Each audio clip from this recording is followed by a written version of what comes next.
मेरी झोपड़ी के भाग आज खुल जाएंगे, राम आएंगे।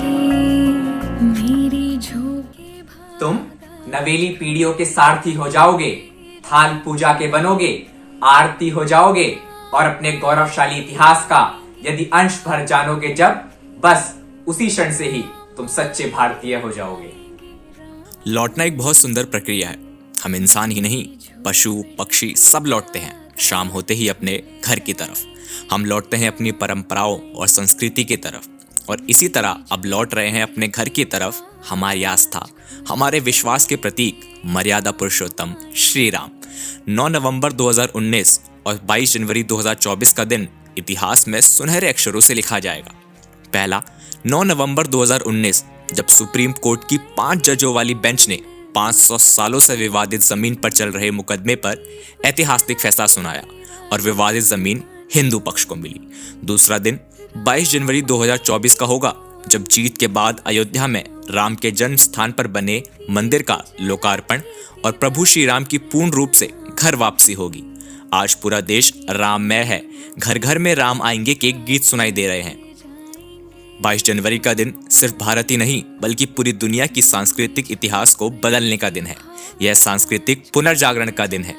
विश्व हिंदू फाउंडेशन के संस्थापक और वैश्विक अध्यक्ष स्वामी विज्ञानानंद जी ने कहा कि 22 जनवरी को अयोध्या में राम मंदिर में प्राण प्रतिष्ठा समारोह में राजदूतों और सांसदों सहित 55 देशों के लगभग 100 प्रमुखों को आमंत्रित किया गया है, जो इस सांस्कृतिक पुनर्जागरण आंदोलन के गवाह बनेंगे।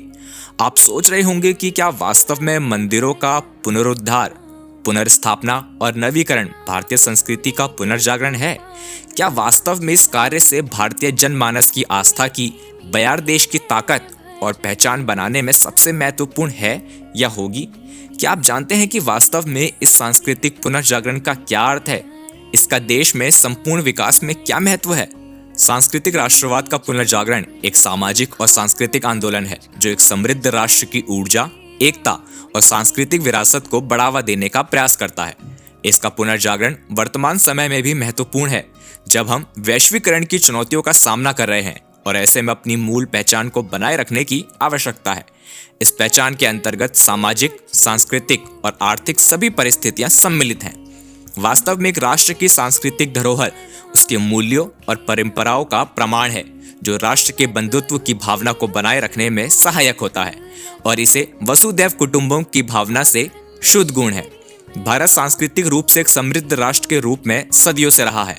आज हम आस्था, विश्वास और विकास के इस बहुआयामी प्रभाव के 2 रूपों में समझने का प्रयास करेंगे। एक, सांस्कृतिक राष्ट्रवाद, दूसरा आर्थिक समृद्धि। जब हम इतिहास की तरफ मुड़कर देखेंगे तो पाते हैं कि हमारे प्राचीनतम मंदिर हमेशा से भारत के वैभवशाली सांस्कृतिक धरोहर का प्रतीक रहे हैं, जो भारत की कला, वैदिक शिक्षा, आत्मदिकता और संस्कृति को दर्शाते रहे हैं। इसलिए मंदिरों का पुनरुद्धार हमेशा से पुनर्जागरण का एक प्रमुख तरीका रहा है। 8वीं शताब्दी में जगत गुरु शंकराचार्य ने भारत के प्राचीन मंदिर बद्रीनाथ, रामेश्वरम, द्वारका और जगन्नाथपुरी नामक 4 धामों की पुनर्स्थापना की थी, जो आज हमारी सांस्कृतिक एकता और अखंडता के प्रतीक हैं। इसके बाद भक्ति काल के कवियों ने अपनी रचनाओं से राष्ट्र चेतना का संचार करके राष्ट्र सांस्कृतिक पुनर्जागरण में महत्वपूर्ण भूमिका निभाई थी। वहीं लोकमान्य बाल गंगाधर तिलक ने मुंबई में गणेश उत्सव की शुरुआत की थी। वर्तमान में माननीय उच्चतम न्यायालय के फैसले के आदेशानुसार श्री राम जन्मभूमि तीर्थ क्षेत्र ट्रस्ट द्वारा राम मंदिर का निर्माण किया जा रहा है।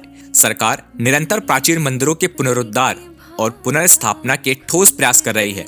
अयोध्या में राम मंदिर का निर्माण और काशी विश्वनाथ कॉरिडोर, उज्जैन में महाकाल मंदिर, केदारनाथ सौंदर्यकरण, 4 धाम परियोजना, पावागढ़ में कालिका माता, अंबाजी सहित ऐसी कई परियोजनाओं को इस सद प्रयासों की मिसाल है। प्रधानमंत्री नरेंद्र मोदी एवं उत्तर प्रदेश के मुख्यमंत्री योगी आदित्यनाथ के द्वारा भारत के प्राचीन वैभव को पुनः स्थापित करना यह दर्शाता है कि वर्तमान भारतीय संस्कार भी सांस्कृतिक पुनर्जागरण के प्रति प्रतिबद्ध है।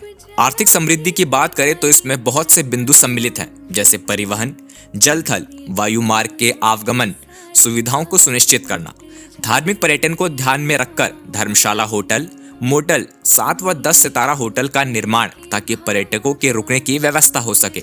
स्थानीय स्तर के ट्रैवल एजेंसियों को अधिक काम मिलने की संभावना बढ़ जाएगी। लघु और कुटीर उद्योगों का विकास, हस्तशिल्प उत्पादों की बिक्री, धार्मिक सामग्री, धार्मिक प्रकाशन, फूल माला, प्रसाद की बिक्री, वन डिस्ट्रिक्ट एवं प्रोडक्ट परियोजनाओं के स्थानीय स्तर के किसी भी मुख्य उत्पाद या वस्तु को राष्ट्रीय अंतर्राष्ट्रीय स्तर पर मान्यता मिलना। 22 जनवरी को सिर्फ राम मंदिर प्राण प्रतिष्ठा या मंदिर की स्थापना का दिन नहीं होगा, बल्कि राम मंदिर के माध्यम से सांस्कृतिक राष्ट्रवाद और आर्थिक समृद्धि तीनों ही क्षेत्रों में पुनर्जागरण का निर्माण है। 5 फरवरी 2020 को प्रधानमंत्री नरेंद्र मोदी ने अयोध्या में मंदिर निर्माण के लिए राम जन्मभूमि तीर्थ क्षेत्र ट्रस्ट की घोषणा की थी। साथ ही रामायण सर्किट योजना भी अस्तित्व में आई, जिसके लिए केंद्रीय पर्यटन मंत्रालय ने 9 राज्यों के 15 स्थानों को चिन्हित किया। यह योजना राज्यों और केंद्र सरकार का एक संयुक्त प्रयास है। रामायण सर्किट योजना को विकसित करने के लिए सरकार ने लगभग 223.94 करोड़ का बजट पास किया है, जिस पर काम 2020 में ही प्रारंभ हो गया था। और मोदी सरकार के महत्वाकांक्षी स्वदेश दर्शन योजना के तहत पर्यटन मंत्रालय की ओर से जो 15 थीम आधारित पर्यटन सर्किट्स विकसित किए जाने हैं, उनमें से रामायण सर्किट एक है। इस योजना के तहत इन सभी शहरों को रेल, सड़क और हवाई यात्रा के माध्यम से आपस में जोड़ा जाएगा। देश के उत्तर प्रदेश, बिहार, मध्य प्रदेश, छत्तीसगढ़, पश्चिम बंगाल, उड़ीसा, तेलंगाना, तमिलनाडु, कर्नाटक रामायण सर्किट में आने वाले राज्य हैं। यूपी के अयोध्या, त्रिवेंद्रपुर, नंदीग्राम और चित्रकूट, बिहार के सीतामढ़ी, बक्सर, दरभंगा इस प्रोजेक्ट का हिस्सा है। मध्य प्रदेश के चित्रकूट, छत्तीसगढ़ के जगदलपुर को भी इसमें शामिल किया गया है। इतना ही नहीं, सरकार का कहना है कि परियोजना सांस्कृतिक तीर्थ परियोजना है और इसे अपने पड़ोसी देशों से भी जोड़ा जाएगा, जहां राम और रामायण के प्रतीक चिन्ह पाए जाते हैं। प्रोजेक्ट को जल्द से जल्द पूरा किए जाने पर सरकार का जोर है। रामायण सर्किट के तहत आने वाले सभी शहरों में होटल, आवास की उन्नत सुविधाओं वाला एक उच्च स्तरीय इंफ्रास्ट्रक्चर खड़ा किया जाएगा। कैट का कहना है कि भारतीय अर्थव्यवस्था में लगभग 1 लाख करोड़ की प्रगति होगी। धार्मिक महत्व की इन परियोजनाओं में धार्मिक पर्यटन को बढ़ावा, विरासत स्थलों को बहाली, धरोहरों का संरक्षण और चोरी हुई बेशकीमती कलाकृतियों का पर्यावर्तन आदि शामिल है। विरासत और विकास साथ साथ का मंत्र आस्था स्थलों को पुनरुद्धार के साथ ही आर्थिक उन्नति के नित नए मार्ग भी खोल रहा है। 15,700 करोड़ रुपए की विकास परियोजनाओं से अयोध्या धाम की एक नई तस्वीर पेश की जा रही है। अयोध्या में बना महर्षि वाल्मीकि हवाई अड्डा, जिसका आधारभूत ढांचा किसी आश्चर्य से कम नहीं है, जो अंतरराष्ट्रीय हवाई अड्डे की श्रेणी में आता है। अयोध्या धाम के लिए अगले 10 साल का मास्टर प्लान तैयार है, जिसे करीब 85,000 करोड़ रुपए के निवेश के साथ पूरा किया जाएगा। इसमें बेहतर कनेक्टिविटी, भव्य स्मार्ट सिटी, कई 5 star hotel, green township, Saryu का कायाकल्प और आकर्षक पर्यटन स्थल जैसे प्रोजेक्ट शामिल हैं। अयोध्या में चल रहे तेजी से विकास ने वहां की जमीनों की कीमतें भी बढ़ा दी है। अयोध्या रेलवे का कायाकल्प कर दिया गया है और लगभग 240 करोड़ रुपए की लागत से स्टेशन को बिल्कुल अंतरराष्ट्रीय स्तर पर बना दिया गया है। पर्यटन के व्यापारियों का कहना है कि अयोध्या के विकास ने पर्यटन की संभावनाओं को 100 गुना तक बढ़ाया है। कोरोना के बाद पर्यटन की स्थिति पूरी तरह से खत्म हो चुकी थी और वही अब तेजी से दौड़ रहा है। श्री काशी विश्वनाथ धाम कॉरिडोर बनने के बाद पिछले 2 वर्षों में रिकॉर्ड 12.79 करोड़ रुपए श्रद्धालुओं ने मंदिर में दर्शन किए हैं। पिछले सावन माह में ही 1.6 करोड़ से ज्यादा श्रद्धालु यहाँ आए। उज्जैन में महाकाल लोक ने तो 4 दिन में ही दर्शनार्थियों का नया रिकॉर्ड बना दिया। 2023 के अंतिम 3 दिन और नए साल में 21.35 लाख भक्त महाकालेश्वर पहुंचे। साल के पहले दिन ही भस्म आरती से लेकर शयन आरती तक 10 लाख भक्तों ने दर्शन किए। उधर 4 धाम यात्रा में पिछले साल श्रद्धालुओं की संख्या ने भी सभी रिकॉर्ड तोड़ दिए। सबसे ज्यादा 19 लाख श्रद्धालु केदारनाथ धाम पहुंचे। 22 अप्रैल से शुरू हुई 4 धाम यात्रा में 60 लाख से ज्यादा भक्त आए और ये सब संभव हो पाया जबकि अब आवागमन की सुविधा सुचारू रूप से मिलने लगी है। राम मंदिर सिर्फ आस्था का जयघोष ही नहीं है, बल्कि इससे रोजगार के व्यापार अवसर, लघु एवं कुटीर उद्योगों को आगे बढ़ाने के अवसर मिलेंगे। सरकार का कहना है कि इससे स्थानीय एवं राष्ट्रीय स्तर उत्पादों का निर्माण एवं बिक्री इस पूरी परियोजना के मध्य होगा। साथ ही स्थानीय और राष्ट्रीय कारीगरों को रोजगार के अवसर मिलेंगे। सरकार का दावा है कि यह मिथिलांचल और अल्प विकसित क्षेत्र के लिए वरदान साबित होगा, क्योंकि इससे धार्मिक पर्यटन को बढ़ावा मिलेगा।